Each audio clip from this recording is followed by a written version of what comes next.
ఇంట గెలిచి రచ్చ గెలవాలి అని. నా విషయంలో నేను రచ్చ గెలిచి ఇప్పుడే ఇంట గెలిచానేమో అనిపిస్తుంది.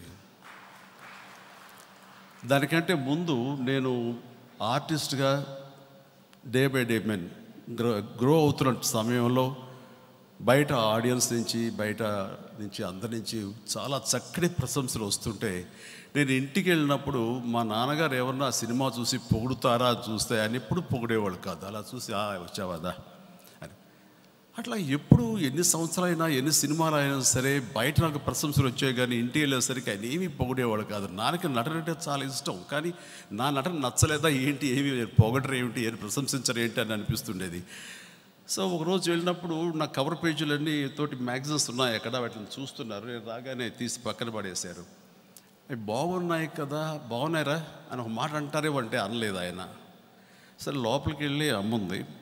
అమ్మ ఏంటమ్మా ఎప్పుడు నాన్నొక మాట అనరు, బాగుందనరు, ఇంట్లో వాళ్ళు కనుక పొగిడితే అదే వేరు కదా, ఆ దారే వేరు కదా, బయట ఎన్ని పొగడ్తలు వచ్చినా బయట రచ్చ ఎంత గెలిచినా సరే ఇంట గెలవమంటారు, ఇంట్లో ఏంటమ్మంటే లేదురా నాన్న చాలా పొగుడుతారు, ఇంటికి రాగానే అబ్బాయి ఏం చేశాడు నా కొడుకు, అద్దరు కొట్టేశాడు అద్ది అంటూ ఆయన 2-3 బూతు పదాలు కలిపి, అది మామూలుగా సంస్కృతం వస్తుంటుంది ఒకటి అలవోకగా, ఆయన అవన్నీ కలిపి మాట్లాడుతుంటారు, చాలా ఇదిగా ఉంటారు.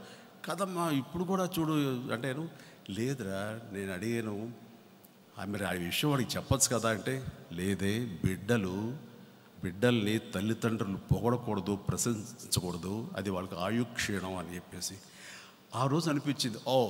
అయితే నేను ఎప్పుడో ఇంట గెలిచాను అనమాట, అలాగే రచ్చ కూడా గెలిచాను.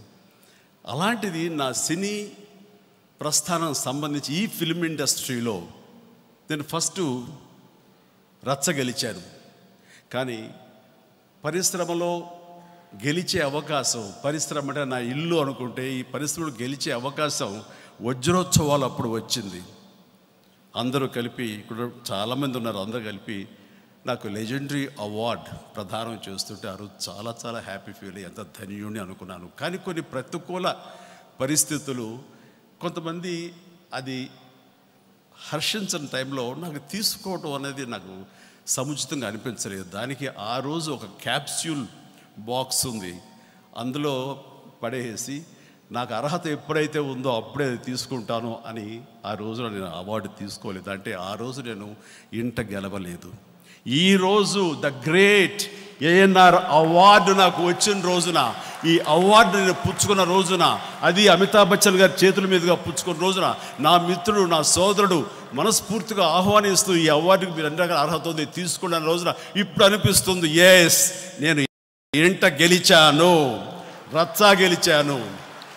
అందుకనే నాకు నా ఇంటికి వచ్చినప్పుడు, నన్ను ఆహ్వానించినప్పుడు ఈ అవార్డు గురించి ఆయన సోదరుడు వెంకట్ గారు దీని గురించి ప్రస్తావించినప్పుడు ఐ వాజ్ రియల్లీ, నేను ఓవర్గా రియాక్ట్ అయ్యాను. అంటే పద్మభూషణ్లు, పద్మవిభూషణ్లు, the cine personality of the film industry, ఇలాంటివి ఎన్ని వచ్చినా సరే, లేకపోతే Guinness book of world records ఎన్ని వచ్చినా సరే, ఈ అవార్డు వెనకాల నా లోపల భావం ఇది, నా భావోద్యోగం ఇది.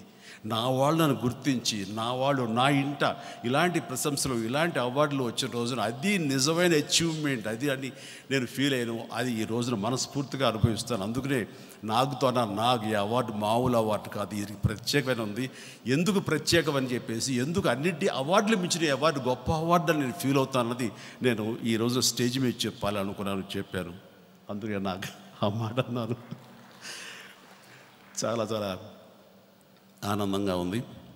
అండ్ ఇక్కడ అమ్మ గురించి ప్రస్తావించాను కూడా, అమ్మ ఎదురుగా ఉంది. ముఖ్యంగా అమ్మని ఇక్కడ ఈ ఫ్రంట్ సీట్లో కూర్చోపెట్టడానికి ప్రధానమైన కారణం ఏంటంటే, ఇక్కడ ఉన్నటువంటి లేదా మన తెలుగు రాష్ట్రాల్లో లేదా ప్రపంచపరంగా ఎన్టీ రామారావు, క్షమించాలి మహానుభావుడు, ఆయన పేరు కూడా వచ్చింది, సంతోషం. ఏఎన్ఆర్ గారి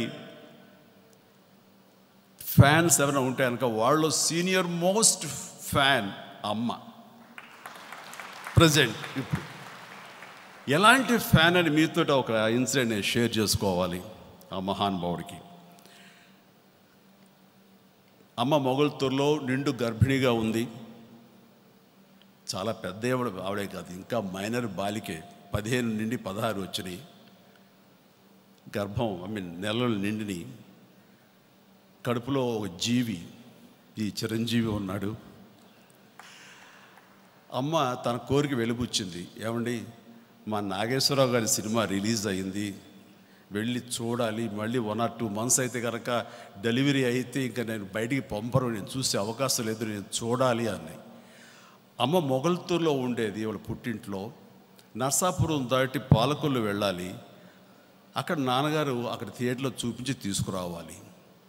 ఇంత కష్టం, జట్కా బండిలో వెళ్ళాలి, బస్సు పెద్ద వసతి లేదు, ఎప్పుడో కానీ ఆ రోడ్ అంటే రావు, ఏమైనా సరే తీసుకెళ్ళినట్టు జట్కా బండి ఏర్పాటు చేశారు. ఆ సినిమా రోజులు మారాయి, పెద్ద సూపర్ హిట్ సినిమా ఆ రోజుల్లో. అండ్ జట్కా బండిలో వెళుతూ ఉంటే ఆ గతుల రోడ్డు మీద 25-30 feet వెడల్పులేని ఆ రోడ్లో సరిగ్గా అనుకోకుండా అప్పుడే నర్సాపు నుంచి ఒక బస్సు మొగల్తూరు వైపు ఎదురు వస్తుంది. దానికి దారి ఇచ్చే దాని క్రమంలో ఆ జట్కా బండి కొంచెం దారి తప్పింది, పక్కన పడింది, పక్కన పట్టక పొలంలో దొర్లింది కురంతో సైతం. దాంతో అమ్మ నాన్న అందరు కింద పడ్డారు. నాన్న కంగారు, కడుపుతో ఉంది, ఏమైపోతుంది ఏంటంటే గవ్వ అమ్మని లేవదీసి అన్ని రకాల సపరీలు చేసి ఎట్లా ఉంది ఏంటంటే పర్వాలేదు బాగానే ఉంది అంతే అంది. ఇంక ఇంటికి వెళ్ళిపోదాం పద అంటే సినిమాకే వెళ్ళాలి, వెళ్ళచ్చలు ఇంకో వద్దు అంటే లేదు ఆయన సినిమా చూడాలి అని చెప్పేసి అమ్మ అనేసరికి సరే తీసుకెళ్ళినంత అబ్బా చూసింది ఆ సినిమా, ఇంత ఇంటికి వచ్చింది. ఆ తర్వాత 1-2 నెలల్లో నన్ను బయటపడేసింది. ఇది అంత పిచ్చి అమ్మకి సినిమాలన్నా, ముఖ్యంగా నాగేశ్వరరావు గారి సినిమాలన్నా. ఆ రకంగా బహుశా నాగేశ్వరరావు గారి మీద నాకు కూడా అభిమానాన్ని అమ్మ ద్వారా, ఆ బ్లడ్ ద్వారా వచ్చిందేమో తెలియదు. నాకు బిగినింగ్ నుంచి కూడా అక్కినేని నాగేశ్వరరావు గారి సినిమాల్లో డ్యాన్సులు అంటే మాత్రం చాలా ప్రత్యేకమైన ఇది. అది సినిమాల పేర్లు నాకు అంతగా గుర్తురాటది, కానీ నడుమవే వయ్యారి, హంస నడకదాన అనే సాంగ్ కానివ్వండి, అయితే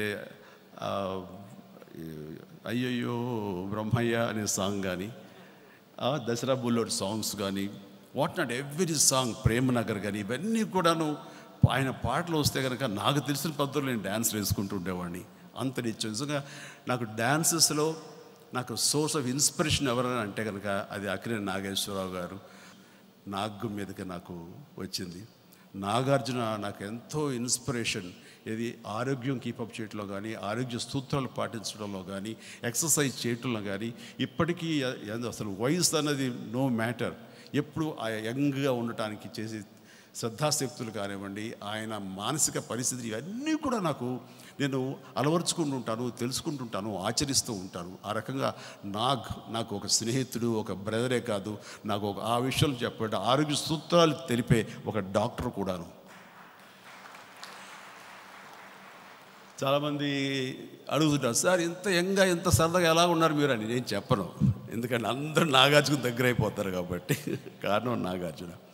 అట్లాగా ఇప్పటికీ మేము నిన్న మొన్న కూడా మాట్లాడుకుంటున్నాం, ఏదైనా ఈ టైప్ ఆఫ్ ఫుడ్ హ్యాబిట్స్ కానీ, ఈ టైప్ ఆఫ్ మెడికేషన్స్ కానీ, ఈ టైప్ ఆఫ్ ఇవి చేసుకుంటుంటే బాగుంటుందని, ఎనర్జెటిక్గా ఉంటుందని చెప్తుంటే కనుక నాకు అన్నీ కూడా నేను గుడ్డిగా ఫాలో అయిపోతుంటాను.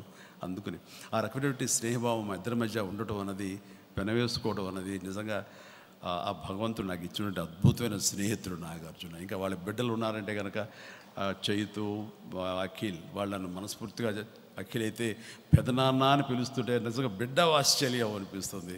వాడు నాకు మరో బిడ్డలాగా. అలాగే వాళ్ళ కుటుంబ సభ్యులు అందరూ కూడా మా కుటుంబ సభ్యులు అనిపిస్తారు. ఈవేళ అమ్మని పిలవడానికి ప్రత్యేకించి సుశీలమ్మ గారు మా అమ్మ దగ్గరికి వెళ్ళి పిలిచినప్పుడు అది నాకు అనిపించింది, ఎవరు తీసుకుంటారు ఇంత శ్రద్ధాశక్తులు, నిజమైన ఫ్రెండ్ కాకపోతే. ఆ రకంగా వారి కుటుంబ సభ్యులందరికీ వాళ్ళు చూపించే ప్రేమకు నేను దాసుని ఆ జీవితాంతం నేను బదిలిపరుచుకుంటాను. నాకు లాంటి స్నేహితుని జీవితాంతం నేను అలాగా బదిలంగా దాచుకుంటుంటాను.